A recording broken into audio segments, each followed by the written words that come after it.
thankfully, we can speak to Professor Mrs. Angela Ofori-Atta, who's a wife of Battle former Finance Minister Ken Ofori-Atta, and she joins us right now via Zoom. I'm grateful that you could join us, Professor Ofori-Atta, here on News Night.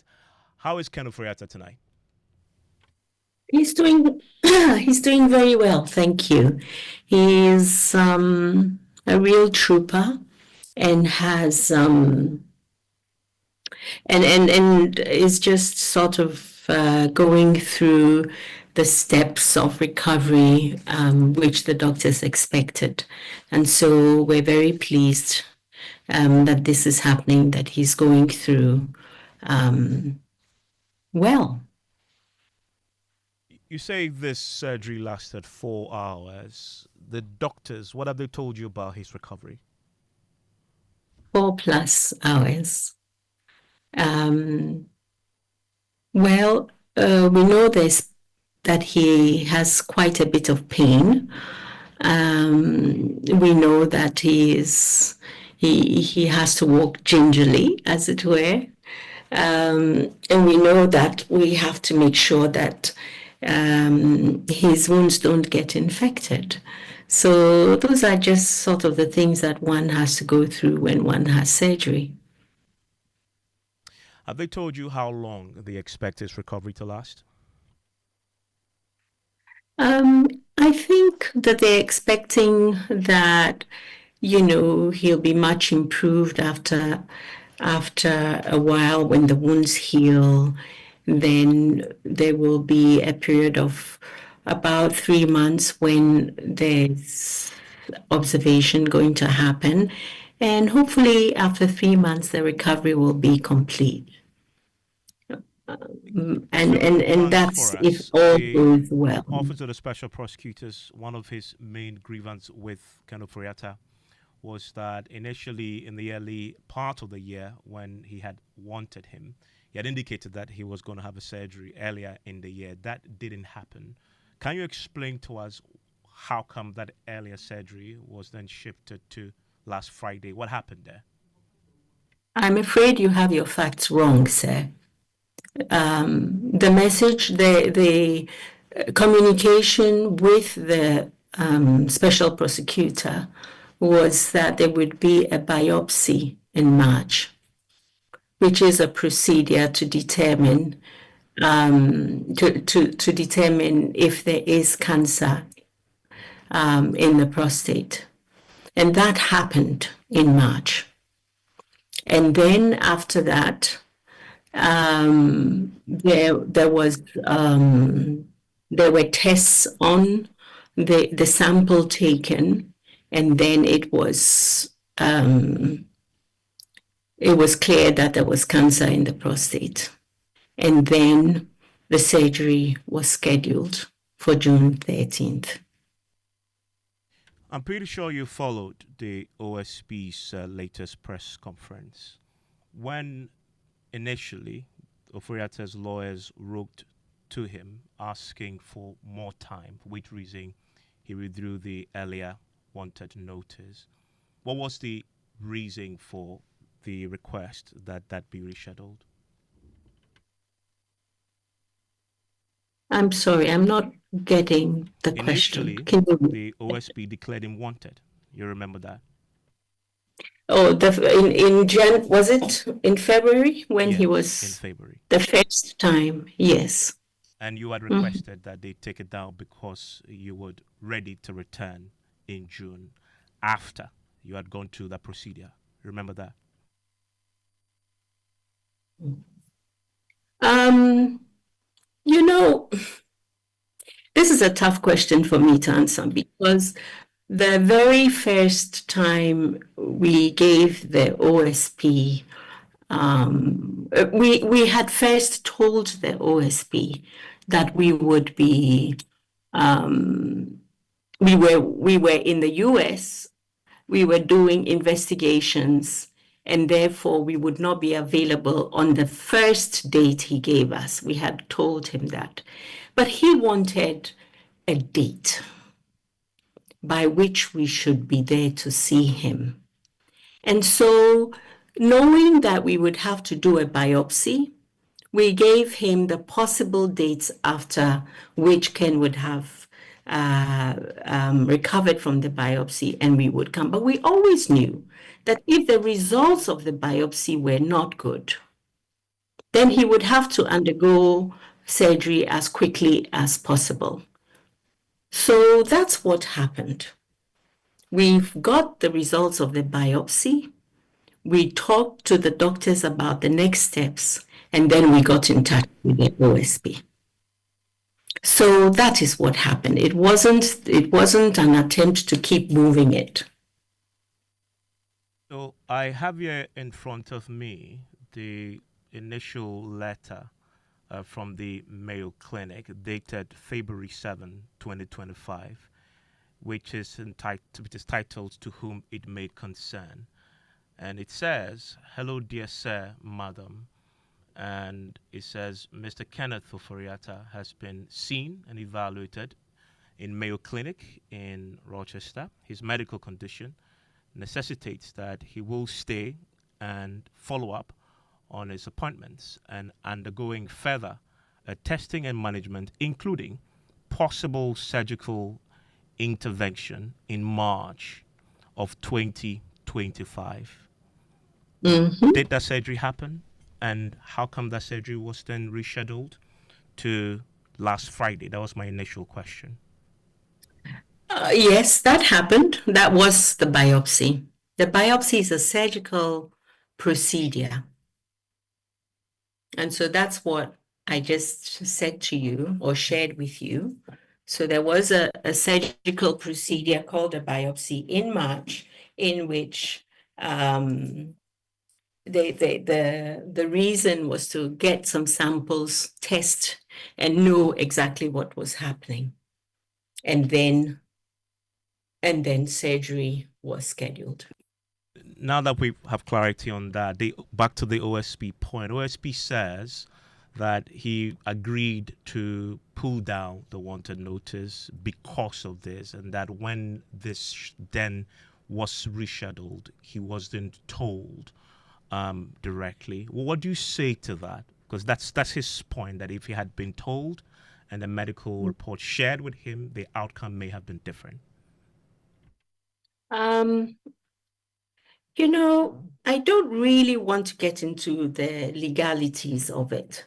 I do know that he was told through first of all, our lawyers worked it out through the court system. So he received the document. And we do know also that they were willing to share with him all of that information. They didn't want to put it all out publicly because those were Ken's health records. And so they asked him if they could come to his office and share that information with them. So that's what I know about the matter. It was in our interest to let him know. Fundamentally, the picture has been painted, and in fact, the OSP had said that he is convinced that Ofori-Atta simply does not want to come and face accountability. He's made the point that he is not incapacitated to come and answer the questions. In March, it was a biopsy, and on the face of the Mayo Clinic letter I read that mentioned surgical procedure, he says, but a biopsy should not incapacitate you. Is he right to conclude that that is a fair basis to say that he, Ken Ofori-Atta, your husband, is simply running away from facing justice? The Ken that we all know does not run away uh, from accountability. We know that through the censure, he talked in the public about his work. We know that he has been to Shraj, talked about his work. This is not a Ken who runs away from accountability. So no, I ask the public to remember when they've heard him speak, he has not shied away from facing up to issues. It's amazing that we've had to deal with cancer in the last year, that this is the process by which we have hopefully ensured that it doesn't spread. If I if I were to make the choice, I would make it again. I don't know any wife or any family that would send their loved one to respond to a special prosecutor when they're battling with cancer. So I'm sorry, but these are the things, this is what we have to face. We have to get him well. And even through this very stressful time, he has always said, let me respond to you by video. It's allowed. Let me do that for you so that I'm not the cause of you delaying your investigation. He said that. He's also said, okay, you can ask my lawyers the questions you want to ask me, and we will respond. Whatever information we can give you, we will. So I just don't understand what's going on there. A few circles we need to square here. In February, when the wanted notice was first issued for him, and you wrote for that to be pulled down, as I've gone over that again, you could not have possibly known at the time that he had cancer. So why didn't he just agree to come before the OSP at the time? We were here in the States because of the cancer. But the We Mayo Clinic letter I had just read already said at the time he were now about to perform what the Mayo Clinic said, possible surgical intervention in March. You've just explained that when they said that, it meant the biopsy. So you couldn't have known at the time, correct? No, last year we knew that Ken possibly had cancer. So we came, we saw the urologist, we began the process. And they were quite clear that, this was a slow growing one. That's what they thought. And so we came back home quite happy. And then in December, the tests in Ghana revealed otherwise. And so we rushed back and began that process. So the test in Ghana said otherwise, as in confirmed that he didn't have cancer or did? Yes, the PSA levels were high. So you had gone to the US to, of course, run the biopsy, which will put it beyond doubt No, that no, indeed no, hang that is on. what it Please is. let me, hang on. We came to the US last year. We realized that the PSA levels were going up last year in August. And then, the clinic said, okay, we'll just we're going to watch this, come back in a few months. Well, in a few months, the PSA had gone quite high. And so we came back. We came back in January and we informed the chiefs of staff, the former chief of staff and the current chief of staff about it. And then we came and did the tests in January. And they're like, okay, this is growing faster than we thought. But we will do the biopsy in March because of the timing. We'll do it in March. And so that's when we got that letter from the Mayo Clinic to say, stay, do your biopsy in March. Could he have come, take and answer the questions and gone back? Would you, if you had cancer, would you leave it and go and meet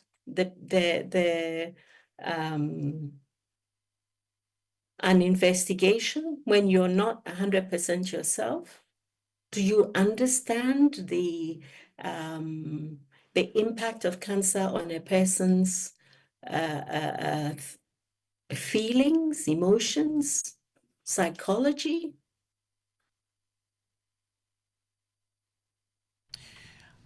As it is now, the Interpol Red Notice is still active. Um, how is he dealing? How are you? How is the family, yourself, and for how are you dealing with that? Because there's a possibility now. Last week, the Deputy Attorney General confirmed that they've triggered the processes to formally ask for the USA to cooperate with us in extraditing him back to Ghana. How are you dealing with that? That there's a possibility that any time, if that process goes through, Don't he know may be a subject any. of detention and possibly repatriation, extradition to Ghana. Well, I don't know that any country would extradite someone who's not well. And so I don't know. I know that when he is well and at the appropriate time, we will come. But our lawyers are dealing with the notice. We don't, I myself, as the wife of a man who's not been well, I myself don't understand how a prosecutor would um, do a red alert or cause a red alert to be done over someone who's constantly told you where he is, constantly told you what he's dealing with. So that for me, that is something that I don't understand. And I would like to focus on how we are managing all of that, how he's coping, you know, and how we can surround him with love and prayers and get him to feel to to get better. I mean, That's about what. how he's feeling, how he's coping. Um, Having a red notice issued for you it's no child's play. How is he coping with that? The fact that the entire world, this has been reported on almost every international wire, the Bloombergs, the BBCs. How is he? Considering also that he's just had surgery, how is he coping with that? He's coping with it the same way we've always done through all of the tribulations, with God in the picture, but just faith and love surrounded by his family. It's just knowing that the Lord will do something with this. We don't know what, but we have faith. Because you're right, it's a difficult thing. It's a very difficult thing. And the children? They are, they've got good heads on their shoulders and they've got faith as well. So it's a lot of thinking, prayer, and just knowing that there will be a light at the end of the tunnel. When you use that figurative language, what does that look like for you in reality, light at the end of the tunnel? Um, it's a good question. I'm kind of living day by day, making sure that my husband, gets over this, the physical illness and the emotional trauma. Um, so that's what I'm dealing with. And I think for me, that's the first light at the end of the tunnel. The second light at the end of the tunnel is, of course, it's justice. It has to be justice. And right now, I'm just, I'm just, I'm just living day to day, making sure that he's better. But when I look at, I want to see the light at the tunnel. I also want to thank the people who are standing with us in prayer, the people who love us, the people we love, and prominent pastors praying with us, calling us. What is sharing in Krang, as we say in Tree. giving us hope. Will Ken Ofori-Atta return to Ghana to answer the questions that the OSP wants to ask him, and when? As soon as we know when, we promise to let you know.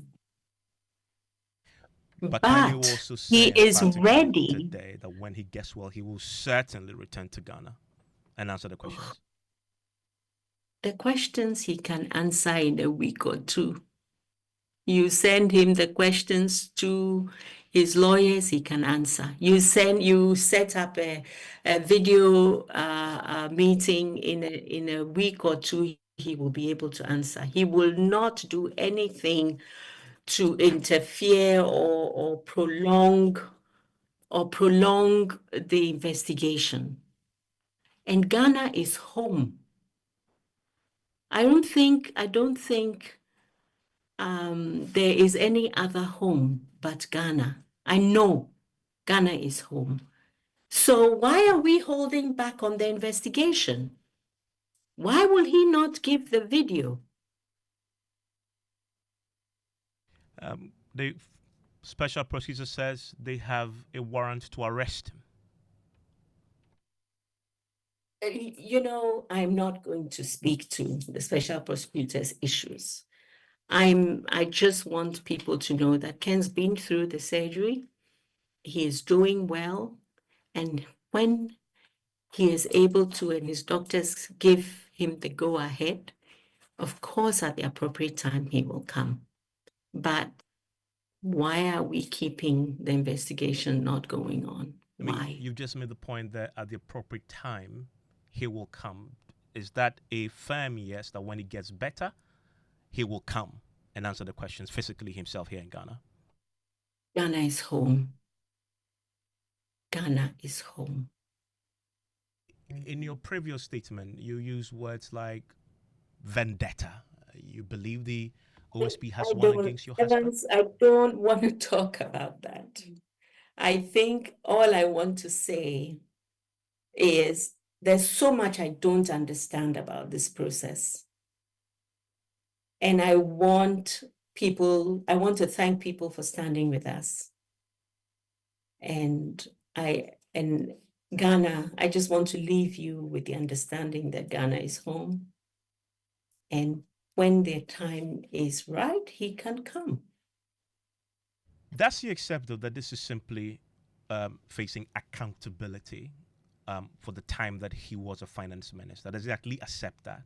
That this is the OSP trying to do his job to hold him accountable? No, I don't agree with you on that because the man has been held accountable even during the time he was in government. He went on a censure that didn't go through, but he answered these questions in Parliament, many of them already in Parliament. And you know that, you saw that. You saw that at Shraj as well. Shraj has gone through all of those. And so he has never not been accountable when asked. Okay. So I have to say that we have a great resource in the lawyers, and these questions you can ask the lawyers. But for now, I just want to thank you for this space. I'm grateful that you spent time with us. And that there is the wife of Ken Ofori-Atta, Professor Mrs. Angela Ofori-Atta, who is with the Ken Ofori-Atta in the US. As you've heard, he is recovering now after the surgery on Friday. Make of that what you will. And